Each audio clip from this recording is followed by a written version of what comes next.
할렐루야. 이 자리에 모인 여러분들 진심으로 축복하며 사랑합니다. 사랑합니다. 행복하세요. 행복하시기 싫습니까? 행복하시기 바랍니다.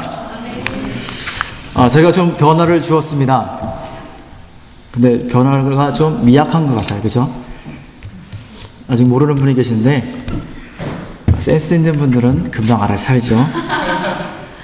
여러 가지 일들이 있으면서 한번 기분 전환 겸 아들과 함께 유명한 헤어 디자이너가 있는 곳을 찾아갔습니다.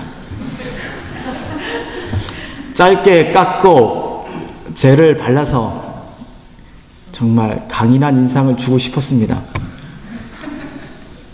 근데 성도님이 머리를 자르시다가 말고 묻습니다. 파마 해보시죠. 순간 많은 생각이 들었습니다. 파마는 한 번도 안 해봤는데 이상하지 않을까? 아줌마 머리 되는 건 아닐까? 아니면 차지현 본부장처럼 멋있어지는 건 아닌가? 누군지 아시죠? 누구세요? 그 순간에 벌써 제 머리는 파마가 진행되고 있었습니다. 처음 파마 머리를 봤을 땐 정말 이상하다는 그런 느낌을 많이 받았습니다. 내가 아니야. 근데 많은 분들이 이야기합니다. 그 전보다 헐 좋아 보인다. 그래서 저는 마음을 새롭게 먹었습니다. 종종 파마를 해야 되겠구나. 제 머리가 생머리다 보니까 우리 청년들이 수요일날 저를 본 청년들이 있었습니다. 근데 수요일날에는 뭐 있었는데 머리가 풀리니까 좀 이상해요. 그렇게 얘기하는 청년도 있습니다. 아무튼 우리가 이렇게 잘못된 편견과 선입견을 가지고 우리가 살아가고 있습니다. 여러분이 가지고 있는 선입견, 편견은 과연 무엇입니까? 인도의 영원한 지도자 간디가 젊었을 때 영국에서 유학을 했습니다.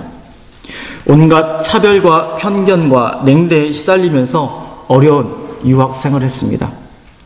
그러다가 우연히 성경책을 발견하게 되었고 이 성경책을 읽는 재미에 빠졌습니다. 그리고 읽기 시작했습니다. 성경을 읽어가면서 간디는 참으로 많은 것을 깨닫게 되었습니다. 특히 예수님이 산상 설교를 말씀을 들으면서 그는 큰 감동을 받았습니다. 그리고 간디는 마음먹었습니다.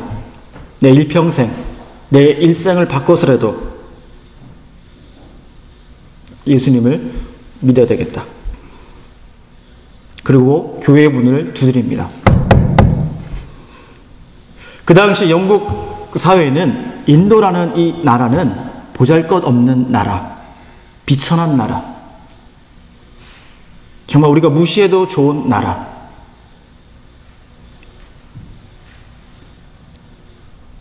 여러 차례 간디는 교회를 찾아다니며 내가 예수님을 알기를 원하고 내가 예수님의 말씀을 배우기를 원합니다. 그렇게 문을 두드렸지만 돌아오는 대답은 모두가 거절이었습니다. 그리고 간디가 한 유명한 말이 있습니다. 나는 그리스도는 존경하지만 그리스도인은 경멸한다. 그는 결국 기독교에 대한 신앙을 버리고 교회를 떠나버렸습니다. 인도로 돌아온 그는 10억 인구의 인도를 움직이는 위대한 지도자가 되었습니다. 만약 그때 교회가, 영국 교회가 간디의 간절한 소망, 그 소망을 외면하지 않았다면 지금 인도는 어떻게 되었을까요? 오늘 본문은 우리가 너무나 잘 알고 있는 선한 사마리아인 비유입니다. 우리가 너무나도 잘 알고 있는 이야기입니다. 사마리아인들은 아수르인들과 혈통적으로 혼혈된 유대 민족입니다. 다른 유대인들이 그들을 유대인으로 인정하지 않는 사람들입니다. 유대인들은 사마리아인들을 이방 족속과 피가 섞였다는 그 이유 하나만으로 유대인으로 인정하지 않습니다. 뿐만 아니라 아예 만난 것조차도 회피합니다. 이에 사마리아인들은 유대인에 대해 극도의 증오심을 그들이 또한 가지고 있었습니다. 그런데 오늘 비유에서는 강도 만난 한 유대인을 도와주는 사마리아인의 이야기가 나옵니다.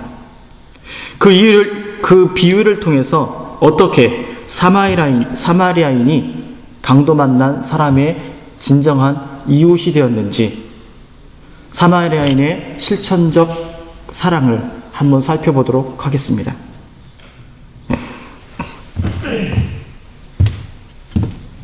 먼저 우리는 편견을 버려야 합니다. 어떤 사람이 예루살렘에서 여리고로 가고 있었는데 그는 그만 강도를 만났습니다. 그리고 모든 것을 다 뺏겼습니다. 매도 맞았습니다. 거의 죽음에 이르기까지 매우 맞았습니다. 그때 마침 제사장이 그 옆을 지나갔습니다. 그런데 이 제사장은 보고도 그냥 지나갔습니다. 레위인이 지나갔습니다. 그도 마찬가지로 그냥 지나쳐버렸습니다. 그러나 평소에 원수같이 지내는 사마리아인은 죽어가는 유대인을 불쌍히 여기고 가서 길을 멈추고 그 사람에게 도움의 손길을 줍니다. 자기가 가진 기름과 포도주를 그 상처에 붓고 싸매며 응급조치를 해주었습니다. 거기서 끝난 것이 아닙니다. 여관으로 데려가서 보살펴 줄 것을 이야기합니다. 사랑하는 여러분, 모든 편견은 사랑의 능력을 제한합니다. 편견을 가진 사람은 진정한 사랑을 베풀 수 없습니다. 사람들은 흔히 자신의 관점에서 모든 것을 바라보고 판단합니다. 그래서 우리들의 사고에 따르면 사랑받을 만한 사람은 사랑받고 사랑받지 못할 사람은 사랑받지 못하는 존재로 우리 머릿속에 기억되어 있다는 겁니다. 오늘날 저와 여러분들이 그리스도의 사랑을 알고 하나님의 나라의 백성이 될 수 있는 능력은 어디부터 왔을까요? 그것은 바로 예수 그리스도의 편견 없는 사랑이었습니다. 만일 십자가상에서 돌아가시면서 죽으시면서 특별한 몇몇 사람들을 위해서 예수님이 십자가 처형을 당하셨다고 생각해 보십시오. 그 십자가의 사랑은 더 이상 의미가 없습니다. 그러나 예수님은 강도 만난 사람과 같이 모든 사람들을 위해 십자가에 죽으셨다는 것입니다. 이 세상에서 가장 악한 죄인이라고 손가락질 받았던 세리의 친구가 되어주셨고 중풍병자와 귀신 들린 자들의 고쳐주는 그런 사랑 많은 예수님. 편견을 극복한 사랑을 우리에게 몸소 보여주셨습니다. 편견은 커다란 부분을 보지 못하게 하는 색안경과 똑같습니다. 여러분, 우리에게 필요한 것이 있다면 모든 사람들을, 모든 영혼들을 긍휼히 여기는 마음, 그리고 그들을 끌어안을 수 있는 그런 마음이 우리에게 있어야 합니다. 두 번째로는 희생을 해야 합니다. 가장 듣기 싫은 말이 바로 희생이죠. 헌신이죠. 헌신하시기 바랍니다. 희생하시기 바랍니다. 우리는 그 말을 싫어합니다. 왜일까요? 내가 힘들어지니까. 선한 사마리아인은 강도 만난 이웃을 돌아보는 것으로 그치지 않고 그 사람이 회복될 수 있도록 적극적으로 도움의 손길을 펼쳤습니다. 우리는 그에게 희생이 무엇인지를 배울 수 있습니다. 선한 사마리아인은 자신의 시간과 물질을 자신과 아무 상관도 없는, 알지도 못하는 그 사람을 위해 사용했습니다.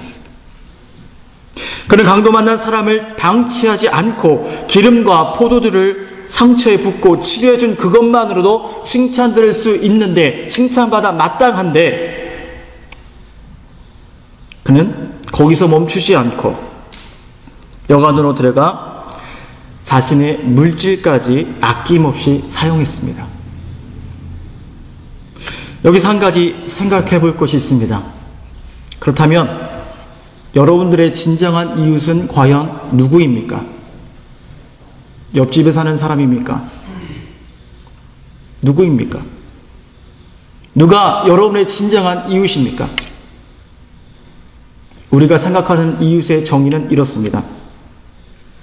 우리는 나와 잘 어울리는 사람, 나와 비슷한 공간에서 비슷한 직업과 비슷한 학벌을 가진 사람,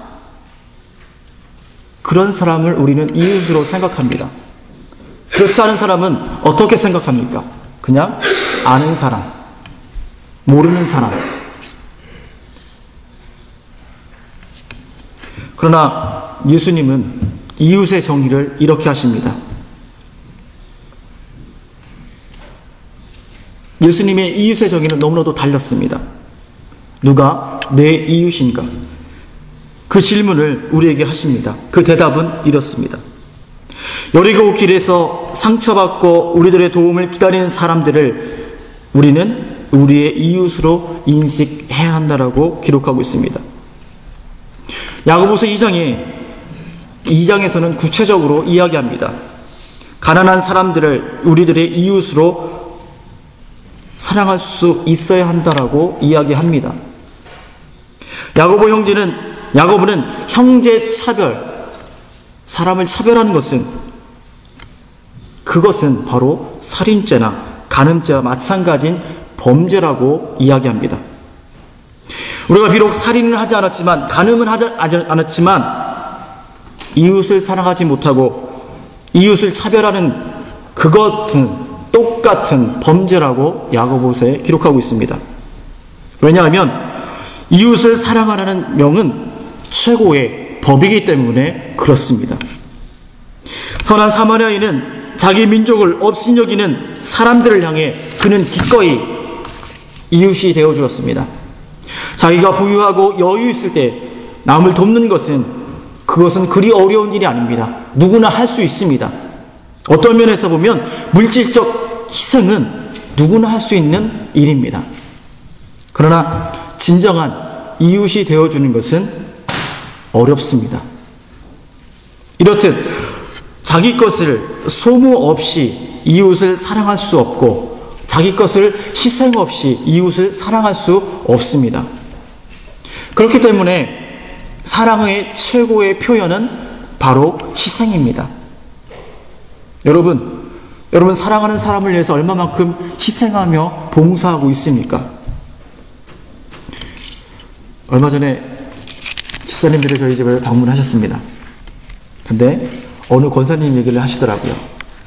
우리 권사님은 이렇게 안 지저분한데 전사님 청소 안 하시는가 봐요.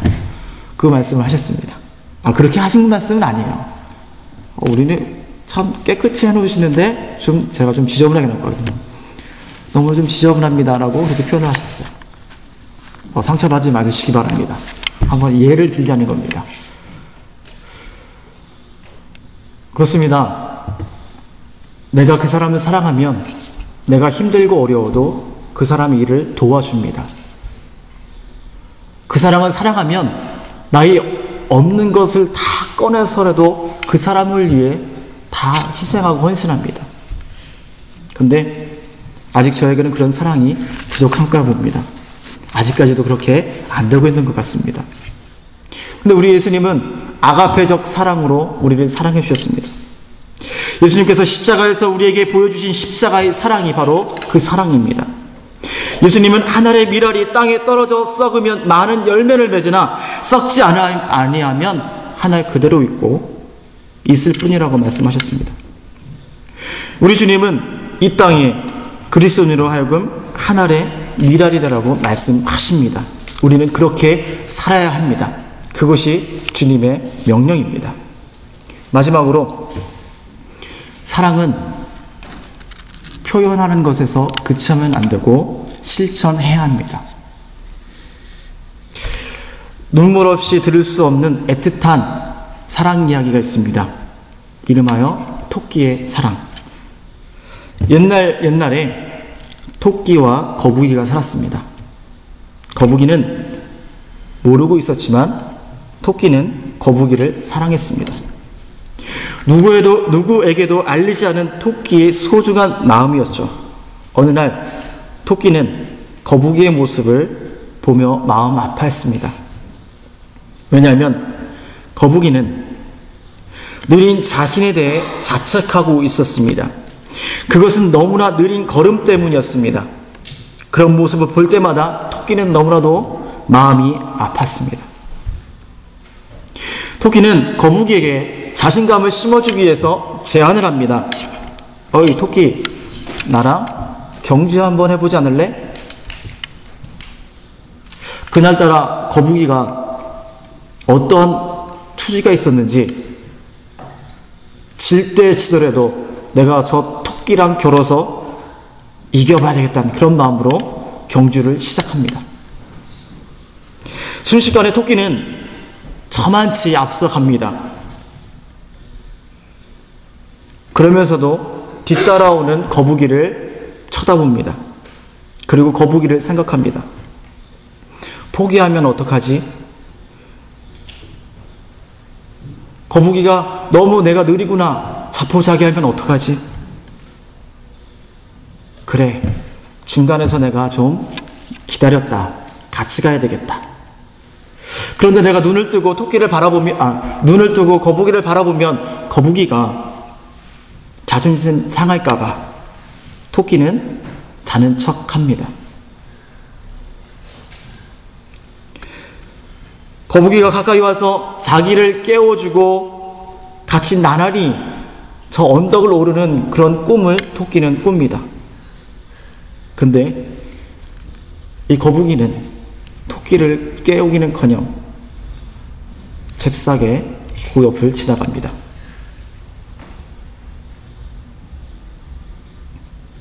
그것을 본 토끼는 눈물을 흘리기 시작합니다.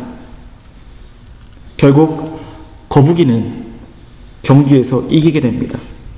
경주 후에 동네 동물 식구들이 이야기합니다. 후세 사람들이 이야기합니다. 거북이는 근면하고 성실한 칭찬을 들었고 토끼는 교만하고 경솔하다는 욕을 먹었습니다. 그러나 토끼는 남몰래 눈물을 흘리며 그 모든 비난을 감수했습니다. 왜냐하면 사랑하는 거북이의 기쁨이 곧 토끼의 기쁨이었기 때문에 그렇습니다. 사랑하는 여러분 어떻습니까? 정말 눈물 없이 들을 수 없는 토끼의 사랑. 사랑이란 무엇이라고 생각하십니까? 바로 사랑하는 그 사람을 위해서 헌신하고 봉사하는 것입니다. 제가 페이스북에 그렇게 썼습니다. 마르지 않는 샘도 아니고 하루 종일 손에서 물이 마르지 않는다. 그러더니 많은 사람들이 예전에는 댓글도 안 달더니 댓글을 달았습니다. 저자님 힘내세요. 화이팅. 여러분 옆에 있는 분들이 소중하다면 여러분 있을 때 잘하시기 바랍니다. 아멘을 안 하세요. 왜? 그럼 다른 사람한테 잘하시게요? 옆에 있는 분들에게 잘하시기 바랍니다. 아멘.